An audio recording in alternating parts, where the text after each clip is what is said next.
Rise and shine class 9th के बच्चों, आज मैं आपके लिए लेकर आई हूँ आपकी एस शांत फिजिक्स के chapter number 2 force and laws of motion के मल्टीपल चॉइस क्वेश्चंस।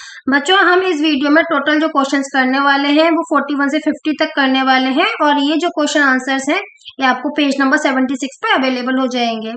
अगर आप लोग मेरे चैनल पे नए हैं और अभी तक आप लोगों ने मेरे चैनल को सब्सक्राइब नहीं किया है तो जल्दी से सब्सक्राइब कर दें, साथ ही रेड कलर का जो बेल आइकन है उसको हिट करना ना भूलें, जिससे कि आपको मेरे अपकमिंग वीडियोस के बारे में टाइम टू टाइम पता चलता रहेगा। चलिए इसी के साथ स्टार्ट करते हैं। यहाँ पे क्वेश्चन नंबर 41 को, क्वेश्चन नंबर 41 कहता है the rocket work on principal of conservation of. जो रॉकेट है, तो जो रॉकेट जो वर्क करता है वो कौन से प्रिंसिपल पे वर्क करता है? Is it work on the conservation of mass? Is it work on the conservation of energy? Is it work on the conservation of momentum? Or is it work on the conservation of velocity? तो देखिए, जो rocket है वो linear momentum पे काम करता है। किस पे वो काम करता है? लीनियर मोमेंटम पर। अगर आप लोगों ने और भी मेरे वीडियोस देखे होंगे तो आपको ये पता होगा, राइट। तो न्यूटन्स का थर्ड लॉ क्या कहता है? न्यूटन्स का थर्ड लॉ कहता है action is equal and opposite to reaction and act on different bodies, right. तो यहाँ पर जो सही आंसर आएगा, rocket work on the principle of conservation of momentum, C option यहाँ पे ठीक होने वाला है। इसके बाद हम बात करते हैं क्वेश्चन नंबर 42 के बारे में। एन ऑब्जेक्ट ऑफ 2 kg मास, एक कोई ऑब्जेक्ट है जिसका मास 2 kg है, sliding with a constant velocity, जो कि स्लाइड कर रहा है कांस्टेंट वेलोसिटी के साथ। वेलोसिटी दे रखी है 4 metre per second on a frictionless horizontal table. Frictionless का मतलब है कि इस पर कोई भी फ्रिक्शन वर्क नहीं कर रहा, कोई भी फ्रिक्शन एक्ट नहीं कर रहा है। Friction is opposing force, right. The force required to keep this object moving with the same velocity. तो आपको कितनी फोर्स चाहिए जिससे कि वो ऑब्जेक्ट मूव करता रहे सेम वेलोसिटी के साथ? तो यहाँ पे ध्यान देने वाली बात है कि जो सरफेस है वो फ्रिक्शन लेस है, माने कि कोई भी फ्रिक्शन नहीं है। तो कोई भी फ्रिक्शन नहीं तो कोई अपोजिट फोर्स नहीं है, तो आपको कोई एक्स्ट्रा फोर्स लगाने की जरूरत भी नहीं पड़ेगी। तो यहाँ पे सही ऑप्शन आएगा बी, 0 न्यूटन, राइट। 43 के बारे में बात करते हैं। The physical quantity which make it easier to accelerate a small car than the large car is measured in the unit of. पहले तो हम फिजिकल क्वांटिटी देखेंगे कि कौन सी फिजिकल क्वांटिटी पर डिपेंड करता है एक्सीलरेशन, जिससे कि स्मॉल कार को तो वो ज्यादा इजीली एक्सीलरेट कर पाता है, लार्ज कार को नहीं। तो हमको फोर्स का फॉर्मूला पता है, force equal to F multiply by force equal to M multiply by acceleration. तो एक्सीलरेशन को देखेंगे एफ अपॉन एन, अगर फोर्स को कांस्टेंट रखेंगे तो हम देखते हैं acceleration is inversely proportional to mass. Mass ज्यादा होएगा तो एक्सीलरेशन कम होएगा और मास कम होएगा तो एक्सीलरेशन ज्यादा होएगा। इसलिए आपका यहाँ पे जो फिजिकल क्वांटिटी है वो मास है, जो कि स्मॉल कार को इजीली एक्सीलरेट कर पाती है क्योंकि उसका मास कम होता है, और जो मास का यूनिट होता है वो होता है किलोग्राम। तो वो फिजिकल क्वांटिटी का यूनिट होगा किलोग्राम, केजी। तो हमारा 43 का बी ऑप्शन ठीक हो जाएगा। क्वेश्चन 44 के बारे में बात कर लेते हैं। According to the third law of motion, third law of motion क्या कहता है?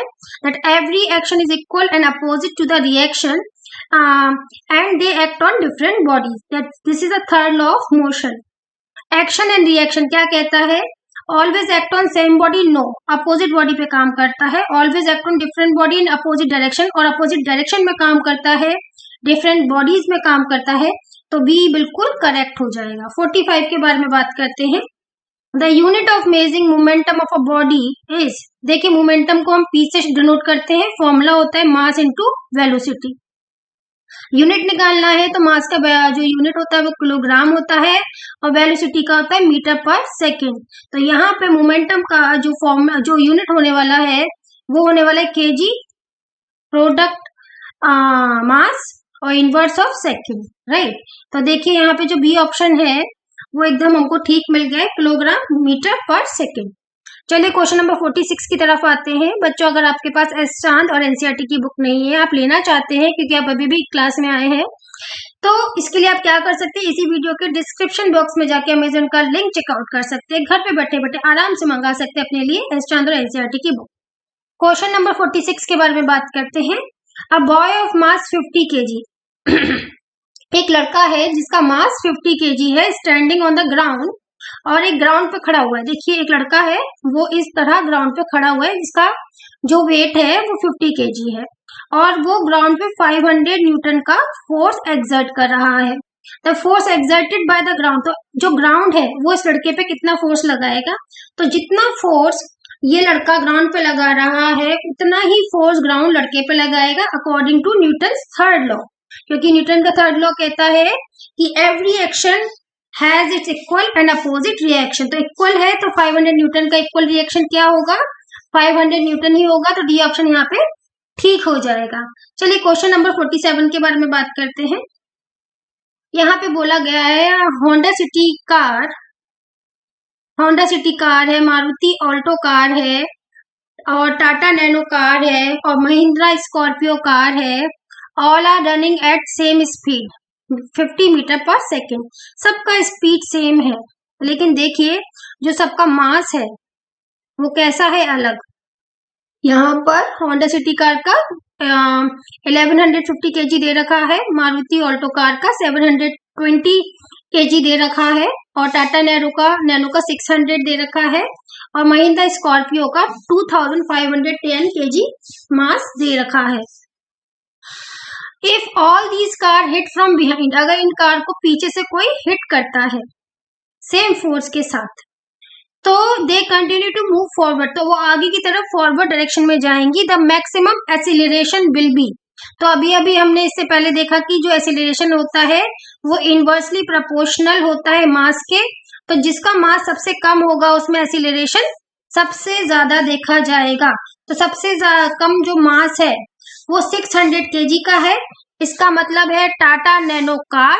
तो टाटा नैनो कार में जब पीछे से हिट किया जाएगा, क्योंकि उसका मास सबसे कम है, तो इसलिए एक्सीलरेशन भी सबसे ज्यादा यहाँ पर देखने के लिए हमको मिलेगा। तो यहाँ पे ऑप्शन सी ठीक हो जाएगा आपका, Tata Nano car, because of it mass is very very less than in comparison to other cars which is given you in the question. इसके बाद आता है question number 28, the acceleration produced by force 5 Newton. Force दिया गया है 5 Newton का, और जो एक्सीलरेशन जो प्रोड्यूस हुआ है वो दे रखा है मास दे रखा है 20 kg। तो एक्सीलरेशन हमको निकालना है, तो F इक्वल टू क्या होता है, m मल्टीप्लाई बाय a, तो एक्सीलरेशन का क्या हो जाएगा, F डिवाइडेड बाय m। तो इसको आप डिवाइड करोगे तो कितना आएगा, 1/4, और इसको आप सॉल्व करेंगे तो कितना आएगा आपका 0.25। ठीक है, तो आंसर होगा 0.25, तो सी ऑप्शन यहाँ पर ठीक हो जाएगा। इसके बाद हम बात करेंगे क्वेश्चन नंबर 49 के बारे में। क्वेश्चन नंबर 49 कहता है which of the following situation involve the Newton second law. Newton second law में कौन सा सिचुएशन इन्वॉल्व है।